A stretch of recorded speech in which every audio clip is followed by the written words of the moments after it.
Les rencontres entre le président de la République et le représentant spécial du secrétaire général et chef du bureau régional des Nations Unies pour l'Afrique centrale, un habitué du Tchad et de ses responsables à des degrés divers, se suivent mais ne se ressemblent pas.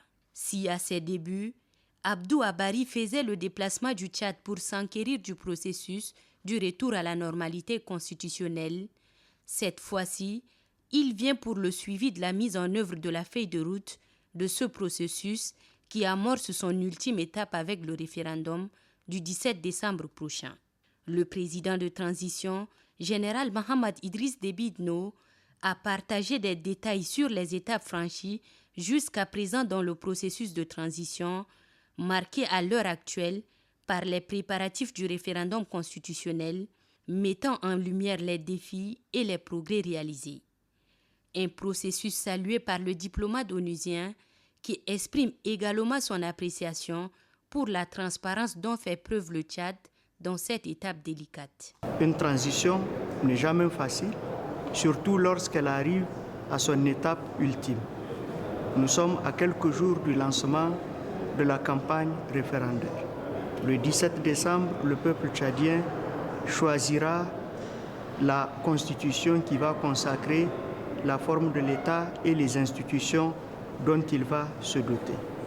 Nous avons exprimé nos vœux de pleine réussite à travers le chef de l'État à l'ensemble des Tchadiens, à l'ensemble des acteurs politiques, pour que ce premier rendez-vous de la démocratie soit un rendez-vous d'unité, de paix, de cohésion nationale. Et lancer un appel pour que les étapes à venir l'année prochaine le soient de la même manière pour bâtir un Tchad de paix, de sécurité, de stabilité, de prospérité pour lui-même, mais également pour la sous-région.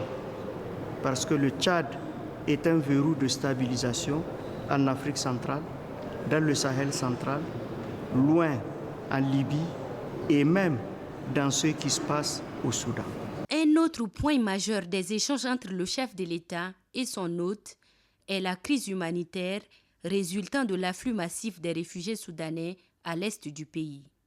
Le chef de l'État a informé Abdou Abari des mesures prises pour répondre à cette crise et a réitéré son appel à la solidarité internationale dans la gestion de cette situation humanitaire complexe.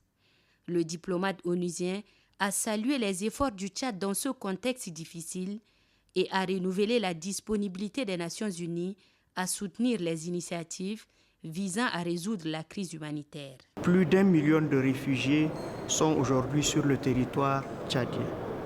Nous mobilisons la communauté internationale pour qu'elle vienne en aide au Tchad, mais nous savons que la dimension du problème dépasse largement les capacités d'intervention que nous avons pour le moment et les capacités de mobilisation.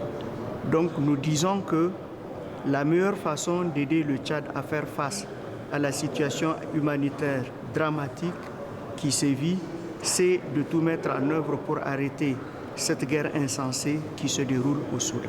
Cette audience entre le président de transition et le représentant spécial du secrétaire général des Nations Unies pour l'Afrique centrale témoigne de la volonté commune de promouvoir la paix, la stabilité et le développement dans la région.